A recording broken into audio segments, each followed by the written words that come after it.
दोस्तों, हमारे हिंदू धर्म ग्रंथों के मुताबिक जिस तरह भगवान शिव का निवास स्थान कैलाश पर्वत और ब्रह्मदेव का निवास स्थान ब्रह्मलोक को बताया गया है, उसी तरह इस सृष्टि के पालनकर्ता यानी भगवान विष्णु का निवास स्थान वैकुंठ धाम को बताया गया है। और आपके जहन में भी कभी ना कभी तो ये सवाल जरूर आया होगा कि वैकुंठ धाम है क्या और वो इस पूरे ब्रह्मांड में किस जगह स्थित है। दोस्तों, वैकुंठ का अर्थ होता है जहाँ किसी भी प्रकार की कुंठा यानी कि निराशा, हताशा, आलस्य, दरिद्रता आदि कुछ भी ना हो। इसका मतलब दोस्तों, वैकुंठ धाम एक ऐसा स्थान है जहाँ किसी भी प्रकार की कर्महीनता और नकारात्मकता नहीं होती है। कहा जाता है कि ऐसे व्यक्ति जिन्होंने अपनी सारी जिंदगी में केवल पुण्य कर्म ही किए हों, वही लोग मरने के बाद वैकुंठ धाम और स्वर्ग लोक जा सकते हैं। दोस्तों, अगर आप भी जानना चाहते हैं भगवान विष्णु के निवास स्थान यानी वैकुंठ धाम के बारे में विस्तार से, तो बने रहे हमारे साथ वीडियो के अंत तक। दोस्तों, सबसे पहले हम आपको बता दें कि हिंदू धर्म ग्रंथों के अनुसार ऐसा बताया जाता है कि इस ब्रह्मांड में वैकुंठ धाम 3 स्थानों पर मौजूद है, एक धरती पर, एक स्वर्ग के ऊपर और एक समुद्र में। वैसे तो वैकुंठ धाम यानी कि वैकुंठ लोक को विष्णु लोक भी कहा जाता है, लेकिन भगवान श्री कृष्ण की मृत्यु के बाद इसे गोलोक भी कहा जाने लगा, क्योंकि भगवान श्री कृष्ण भगवान विष्णु के ही अवतार थे और इसीलिए भगवान श्री कृष्ण का निवास स्थान भी वैकुंठ धाम ही कहलाता है। अगर दोस्तों बात करें सबसे पहले वैकुंठ धाम की, तो हम आपको बता दें कि इस धरती पर मौजूद बद्रीनाथ, जगन्नाथ और द्वारिकापुरी, इन तीनों स्थानों को वैकुंठ धाम कहा जाता है। लेकिन दोस्तों, इन सभी धामों में सर्वश्रेष्ठ और हिंदुओं का सबसे पवित्र स्थान बद्रीनाथ धाम को बताया जाता है। ऐसा कहा जाता है कि भारत के उत्तर में स्थित बद्रीनाथ धाम भगवान विष्णु का सबसे बड़ा दरबार है, जहाँ हिंदू धर्म के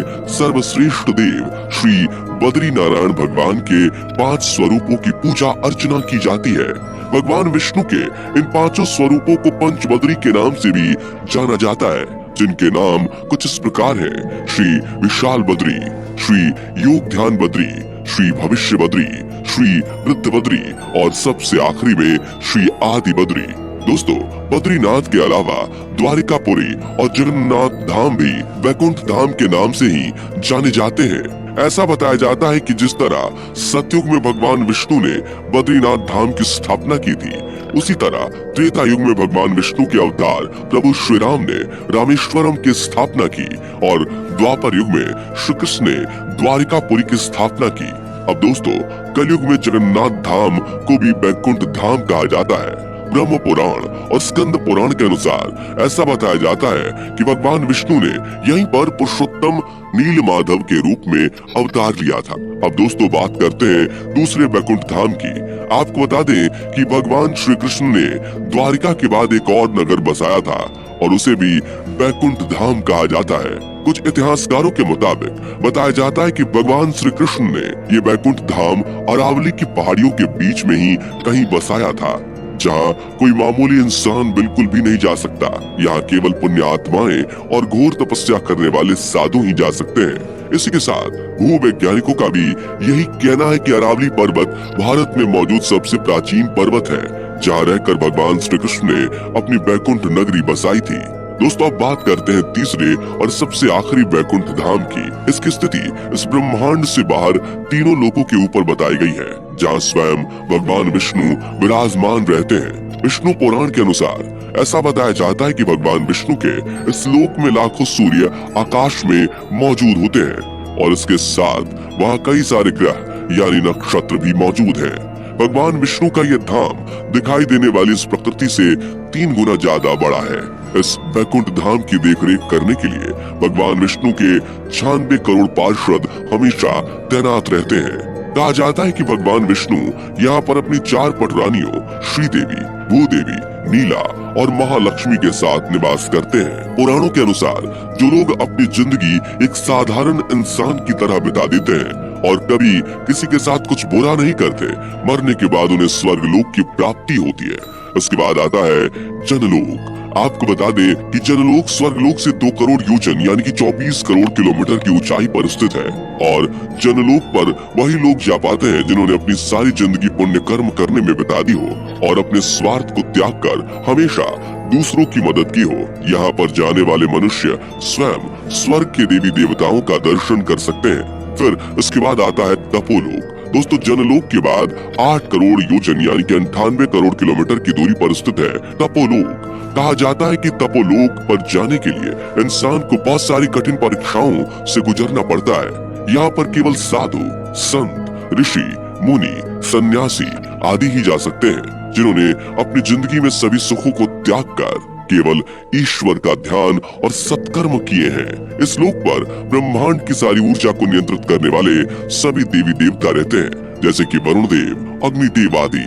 अब दोस्तों, तपोलोक के बाद शुरुआत होती है सत्यलोक की, जो कि तपोलोक से 12 करोड़ योजन यानी कि 1 करोड़ 47 करोड़ 54 लाख 46,589 किलोमीटर की ऊंचाई पर मौजूद है। कहा जाता है कि सत्यलोक वह जगह है जहां स्वयं इस सृष्टि के रचयिता ब्रह्मा जी निवास करते हैं और इस स्थान पर जाना किसी भी मनुष्य के लिए आसान नहीं है।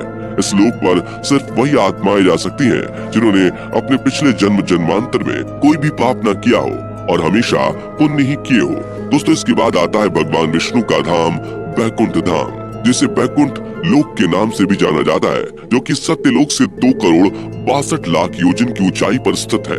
दोस्तों, ये वो जगह है जहाँ स्वयं इस सृष्टि के पालन करता भगवान विष्णु शेष नाग पर विराजमान रहते हैं और ये सभी आत्माओं का अंतिम स्थान होता है और इस सारे ब्रह्मांड की सभी आत्माएं यहीं पर केंद्रित होती हैं। स्थान पर जाने वाली सभी आत्माओं को सीधे मोक्ष की प्राप्ति होती है। इसे ही अंतिम सत्य कहा जाता है और यही इस ब्रह्मांड का अंत भी छुपा हुआ है। दोस्तों, ऐसा कहा जाता है कि यहाँ पर जाने वाली आत्माएं जन्म और मृत्यु के चक्र से हमेशा हमेशा के लिए मुक्त हो जाती हैं और प्रकृति से मुक्त होने वाली हर जीवात्मा इसी परम धाम के शंख, चक्र, गदा और पद्म के साथ प्रविष्ट हो जाती हैं और फिर ये जीवात्माएं फिर कभी भी वापस नहीं लौटती। बैकुंठ धाम के बारे में बताया जाता है कि मरने के बाद जो पुण्यात्मा भगवान विष्णु की सच्ची भक्त होती है उसे ही यहाँ आने का मौका मिल पाता है। जीवात्मा जब बैकुंठ धाम की यात्रा करने जाती है तो उसे विदा देने के लिए सभी 33 कोटि देवता जैसे समय के देवता, प्रहर के देवता, दिन के देवता, रात्रि के देवता, ग्रहों और नक्षत्रों के देवता, माह के देवता और मौसम के देवता आदि पहले उसे किसी मनुष्य की योनि में धकेलने का प्रयास करते हैं या फिर बैकुंठ का दर्शन करने से रोकते हैं। लेकिन एक बार जो जीवात्मा भगवान विष्णु की शरण में चली जाती है उसे परम धाम की प्राप्ति हो जाती है। अगर हम धरती से बैकुंठ लोक की दूरी का अनुमान लगाएं तो ये लगभग इतने किलोमीटर दूर होता है जितना आप स्क्रीन पर देख रहे हैं। दोस्तों, इससे आप सोच सकते हैं कि बैकुंठ लोक हमारे पृथ्वी से कितना दूर है। लेकिन दोस्तों, क्या आपने कभी सोचा है कि अगर हम आज की टेक्नोलॉजी के मुताबिक बैकुंठ धाम जाने की कोशिश करें तो वहां तक पहुंचना हमारे लिए मुमकिन होगा या नहीं? और अगर मुमकिन होगा तो बैकुंठ धाम तक पहुंचने में हमें कितना समय लग जाएगा? दोस्तों, भागवत पुराण के अनुसार बैकुंठ धाम का स्थान ध्रुव तारे की ओर माना जाता है और आज की टेक्नोलॉजी के मुताबिक हम लोग 39,000 किलोमीटर प्रति घंटे की रफ्तार से अंतरिक्ष में यात्रा कर सकते हैं। अगर हम लोग इसी रफ्तार से बैकुंठ लोक जाने तक की कोशिश करेंगे तो हम लोगों को करीबन 10 अरब 52 करोड़ 30 लाख 85 हजार घंटों का समय लग सकता है। यानी कि हम लोगों को बैकुंठ धाम पहुंचने के लिए 12 लाख सालों से भी ज्यादा का समय लग सकता है। इसलिए दोस्तों, आज के एडवांस टेक्नोलॉजी होने के बावजूद भी हम सब कभी भी बैकुंठ धाम नहीं पहुंच सकते। तो दोस्तों, आपने जान लिया होगा कि बैकुंठ लोक एक ऐसी जगह है जहां टेक्नोलॉजी के आधार पर तो कभी भी नहीं पहुंचा जा सकता, लेकिन आध्यात्मिक मार्ग और पुण्य कर्मों के जरिए हम वहां बहुत ही कम समय में जरूर पहुंच सकते हैं। दोस्तों, धर्म ग्रंथों के अनुसार ऐसा बताया जाता है कि भगवान नारद हमेशा ही भगवान विष्णु यानी नारायण का जाप करते रहते हैं और भगवान विष्णु की इसी भक्ति की वजह से वो ब्रह्मांड के किसी भी लोक में आ जा सकते थे। इसके अलावा कई कथाओं में तो ये भी बताया गया है कि भगवान नारद के अलावा भी ऐसे कई संत और तपस्वी हुए थे जो अपने आध्यात्म और तपस्या के बल पर किसी भी लोक की यात्रा कर सकते थे। कहा जाता है कि गुरु वशिष्ठ, विश्वामित्र और ऋषि भृगु जैसे कई तपस्वी हुए थे जो स्वर्ग की सभाओं में जाया करते थे।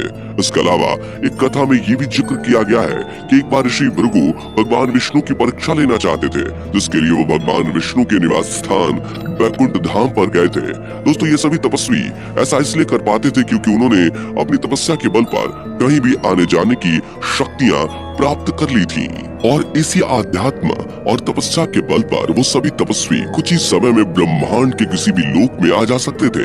इसलिए दोस्तों, इन लोकों में टेक्नोलॉजी के आधार पर तो नहीं, लेकिन आध्यात्म, योग और तपस्या के बल पर कुछ ही समय में पहुंचा जा सकता है। वैसे दोस्तों, कमेंट करके बताइए कि हमारी आज की जानकारी आपको कैसी लगी। अगर आज आपने कुछ नया जाना हो तो वीडियो को लाइक करके अपने दोस्तों के साथ शेयर जरूर करें और ऐसी ही और वीडियोस के लिए इस चैनल को सब्सक्राइब करके बेल नोटिफिकेशन को भी जरूर ऑन कर लें। धन्यवाद।